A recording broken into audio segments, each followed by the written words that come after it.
What's up, Duke fans, and welcome to another episode of the Duke Blue Central podcast, coming to you live tonight after a great Blue Devil victory. Win over the Michigan State Spartans in the Champions Classic, 74-65, the final score. Duke comes away with a victory and is 2-1 on the year and rebounds from a tough loss against Arizona at home. Great game to watch, especially if you maybe just skipped the first 5 minutes of the game. Duke came out with a lot more aggression, a lot more effort in this game, especially down the stretch and kind of a late first half into early second half. I felt like Duke played with a lot more pace, a lot more, I guess, intensity is the right word there. A good effort from the Blue Devils tonight. It was a great game. There are a lot of different stories going on in this game.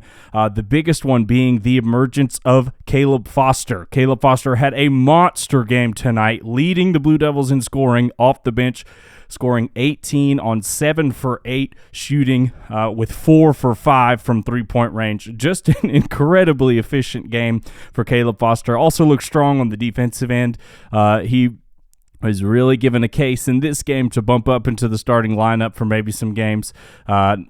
Replaced Jared McCain, who didn't have his greatest of nights, admittedly. I think he would tell you that. But nevertheless, Caleb Foster is the biggest story from this game, no doubt in my mind. Kind of want to break down a few things, what I saw watching during this game.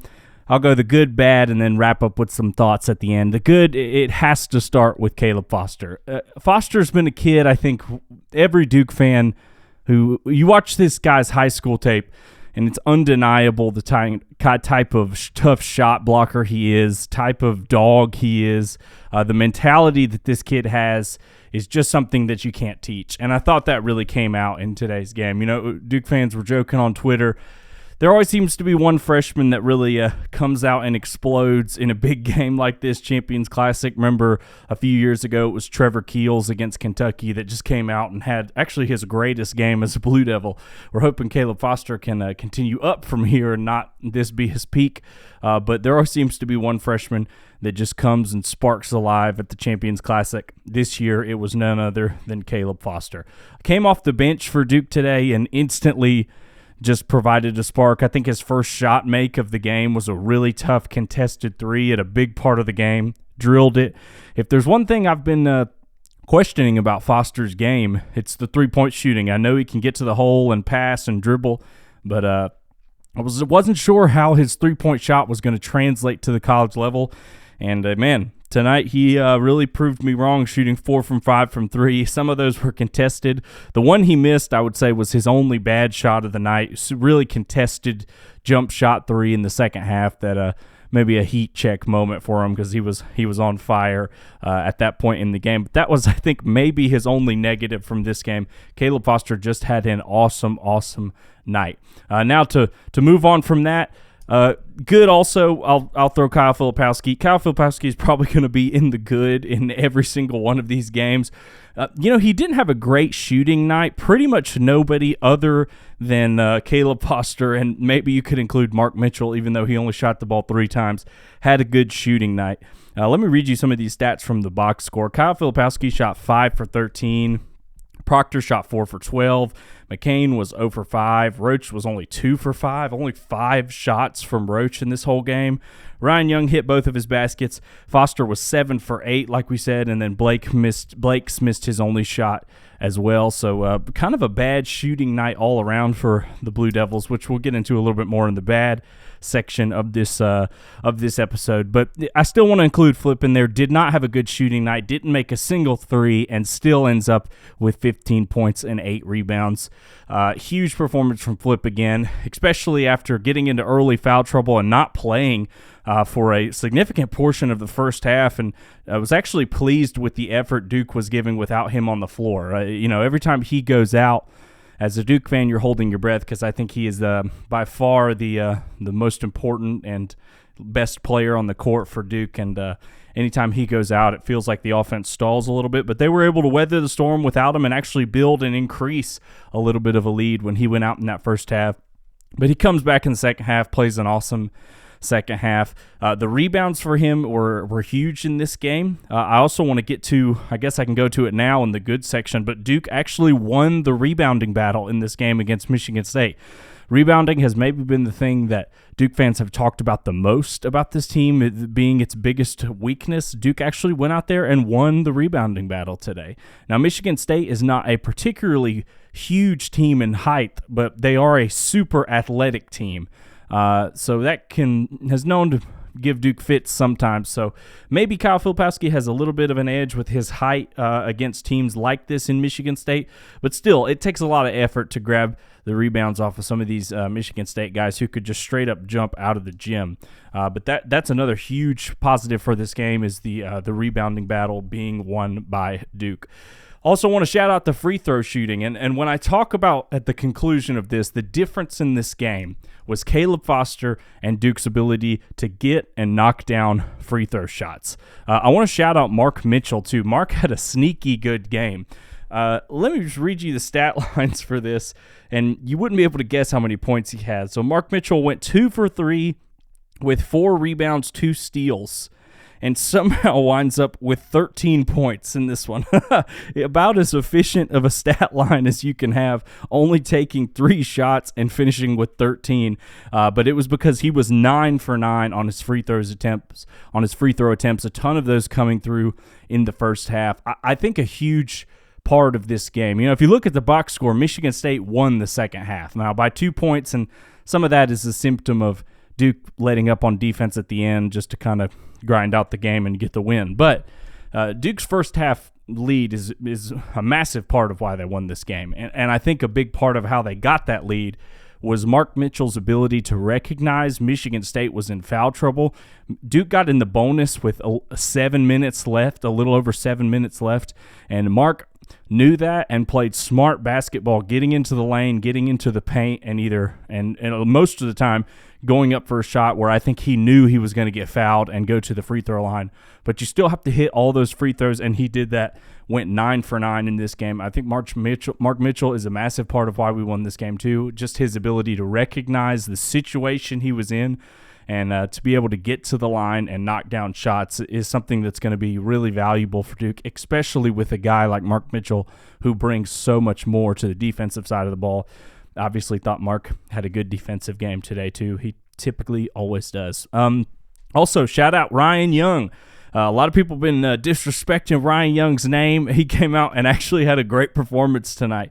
He scored 8 points with 7 rebounds, 8.7 rebounds, 2 assists. I think that is a stat line that every Duke fan in the country will take for Ryan Young. This was more his type of game. Like I said earlier, Michigan State is a team that's a little bit smaller but athletic. Athletic bigs can give Ryan Young some problems, but he had the strength tonight to fight down there for the boards with the Michigan State big man and the awareness and the agility to make some great passes. I thought maybe the play of the game was a little give and go from Proctor to Ryan Young and then back to Proctor for an easy layup, which turned out to be an and one. Ryan Young had a great game tonight. Super happy for him, kind of getting back into form after a subpar Arizona game. Very, very happy with Ryan Young's performance tonight. I think that pretty much wraps up my good. Another part of the good for this is that Duke as a team was able to stand every punch Michigan State threw at us. In the second half, there were a lot of moments where you felt like Michigan State was getting back into the game. They were getting back into the game. I think one point they got the lead back to 3 when Hall, a huge effort from Hall from Michigan State tonight. Just felt like he was making everything down the stretch, was just played with a ton of heart and put the team on his back for a massive stretch of the second half. Felt like Michigan State's only option to score. But, man, he succeeded in that. But felt like when he got going, Michigan State cut the lead to 3. They were really going to get back in and threaten to take a lead even. Duke just responded every time. And that's something I think you can take away as growth from last Arizona game, where every time Duke felt like they were within punching range, they faltered. Well, this time the shoe was on the other foot a little bit, and Michigan State was the one pushing up and trying to get over the hump, and Duke was able to push that down every time and stretch the lead back out to 7, 11 points. It felt like that was really the story of the whole second half, is that Duke would go up by a little bit, by 11, but Michigan State never stopped guarding the ball and kept playing good defense, so Duke couldn't extend the lead that much with where the offense is right now. Michigan State would come back, cut the lead to 5 to 3 points. Typically, it was about 5 points. One time they cut it to 3, and then Duke would respond again, typically with either Kyle Filipowski or mostly Caleb Foster hitting big shot after big shot and getting stops on the defensive end. So that's a huge positive I can take away from tonight. It's just the situational awareness of this team, being able to stop those runs. I think it is a big deal for this team, especially where I felt like they couldn't play well situationally against Arizona. When they needed to make baskets to get back into the game, they couldn't. Tonight, when they needed to stop and a basket to keep Michigan State from getting back into the game, they were able to do that. Now, that wraps up my good for this game. Obviously, this is a huge win for Duke. I didn't want to say it before the game, but this was almost a must-win for us. When you look at our non-conference schedule, I think most Duke fans would be happy if we went 3-1 over the Big Four games, being Arizona, Michigan State, Arkansas, and Baylor. And you needed to get this one against Michigan State, because I think this was the easiest game, I feel, of the non-conference slate. I think Arkansas is going to be a heck of a game to play on the road in Fayetteville. And I think Baylor has a bunch of talent on the roster that could give us problems, but I still think Arizona was the best team we're going to play maybe all year. But you needed to get this one if you were Duke. We needed to make sure we were 2-1 and not drop our second straight big non-conference game in a row.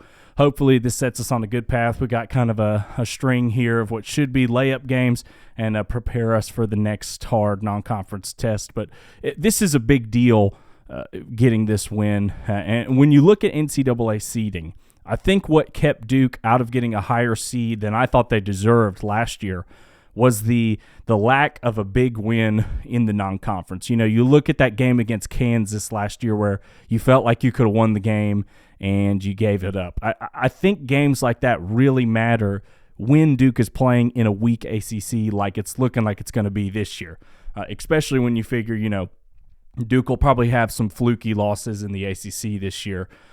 You got to stack these non-conference wins up. It would just be so big if we could go into ACC with only that Arizona loss. I couldn't feel better about Duke's chances when come tournament time if we're looking at that as our only loss in the non-conference. But yeah, huge win. But it wasn't all good tonight.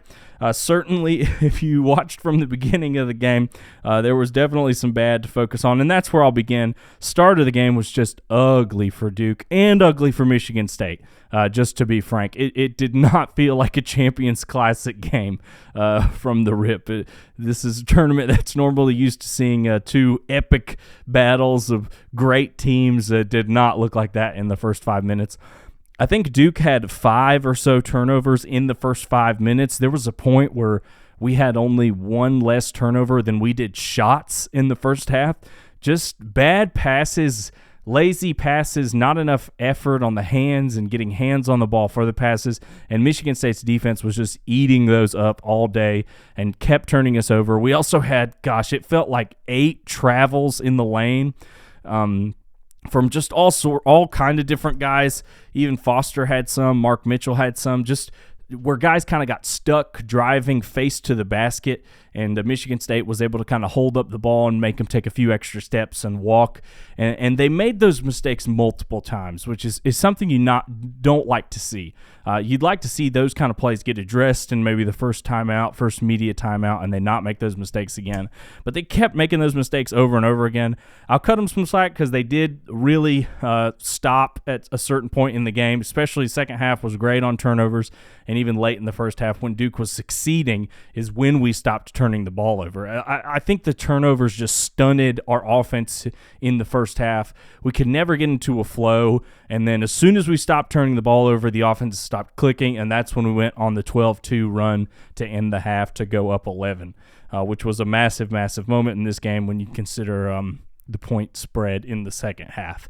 But way too many turnovers in the beginning of this game. I also want to say Jared McCain did not have his greatest night. I've been raving about McCain and still think he's a great player. He had his moments tonight where he was good on the floor, but he made no shots, missed all of his shots, went 0 for 5, 4 of those being threes. Just not a great game from him. But it's one of those things.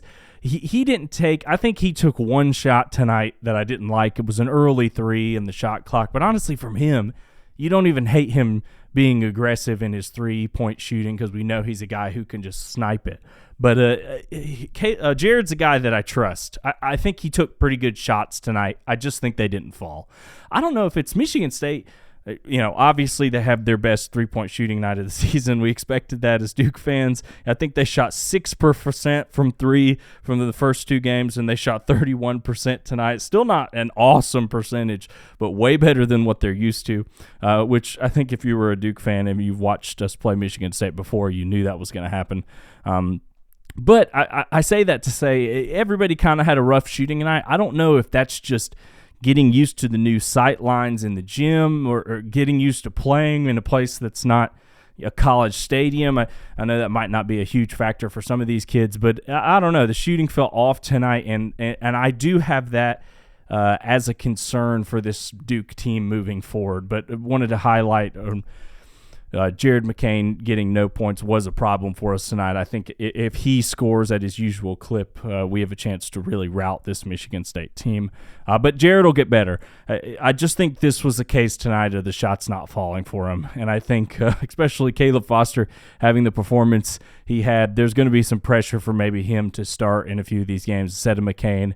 Maybe McCain coming off the bench will just spark him. But I trust Jared. I don't think he was that bad tonight. I know he missed all his shots, but they're going to fall for him. I really am a strong believer that, we're going to see a game where he makes 4 or 5 threes and leads Duke in scoring. It just wasn't his night tonight. Roach had a weirdly quiet game.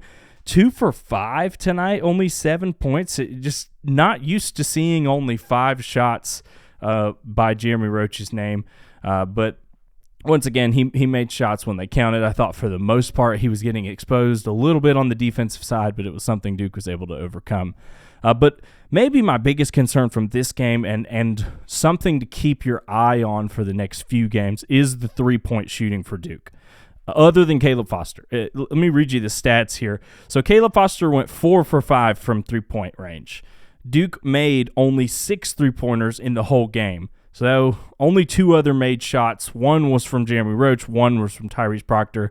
By the way, those 2 guys from 3 went a combined 2 for 7, I think. Proctor made 1 for 5. Roach made 1 for 3. Caleb Foster shoots 4 for 5. He really brought our three-point percentage up, and we still only shot 27% on the night. Now, everyone thought the strengths of this team were going to be our pace of play and our shooting. And that's just our offense, at least to start the year, has not been that. I felt like we were good we were good when Duke got to run this game. But it's been interesting the past few games because I think Duke eventually is going to want to play a fast pace, but we've played 2 teams back-to-back now that thrive and love to play at a really quick pace. So I think we might have been intentionally slowing it down just to play those 2 teams, and maybe we'll speed up. But Duke's offense has not been this fast-paced, lights-out shooting offense. We have not been as good especially on the shooting front, we have not been as good as I expected. I think that's something that, if you want to win a title with this team, the three-point shooting has to get better. And I know it's just one night, but it's just something we have to keep an eye on. It's going to be really frustrating if this team can't hit over 30% of their threes. When you roll out a 3-guard lineup with all small, quick guys, you really are expecting to hit more than 27 to 30% of your threes. You're expecting that number to be up 35+%. Especially if you're taking smart three-pointers, maybe in transition or open threes. But that's just not been the story of this team so far. The three-point shooting has to improve for me. That's even more of a concern for this team for me right now than the rebounding is. And I know that sounds crazy because this Duke team is going to have a tendency to get out-rebounded a lot. But the way we offset that is with our speed and with our shooting. And if the shooting doesn't fall, then we've got a problem. Then that's when it's really going to negative compounding interest for this team. So it's just something to keep an eye on. Duke comes out with a big win tonight, even without shooting the ball well, which is a good sign. But something I'm really going to be watching over the next few games, even though they're against smaller opponents, is how Duke shoots the three. I think it's a big story moving forward. Lastly, player of the game has to be Caleb Foster, obviously. And like I said in the beginning, this game was won on the back of Caleb Foster and a great free throw shooting from Duke, who finished the day shooting 24 from 30 from the line. That's 80%. We will take that each and every day. Great effort from the Blue Devils tonight, getting to the line, playing smart ball. Sometimes when the ball isn't falling, the free throw line needs to be your best friend. And I think that is a sign of a smart team, of an intelligent team and a well-coached team that, look, ball's not falling through the hoop. Let's get into the lane and try to get some fouls and shoot from the line, which this team is obviously really good at, shooting 80% 80% on the night, 24 for 30. That's a great sign for Duke moving forward that they were able to recognize that situationally and take advantage of that and really win the game because of that, as well as the awesome play of Caleb Foster. But that's my thoughts on the game. Thanks, everybody, for listening and tuning in to this episode of Duke Blue Central. I've enjoyed interacting with you guys as much as I can. You can give me a follow over on Twitter at Duke Blue Central. If you want to help out the show, if you enjoy the show, give it a rating on Spotify, Apple Podcasts, wherever you're listening to. Appreciate each and every one of you listening. We'll be back soon with another episode. Go Blue Devils.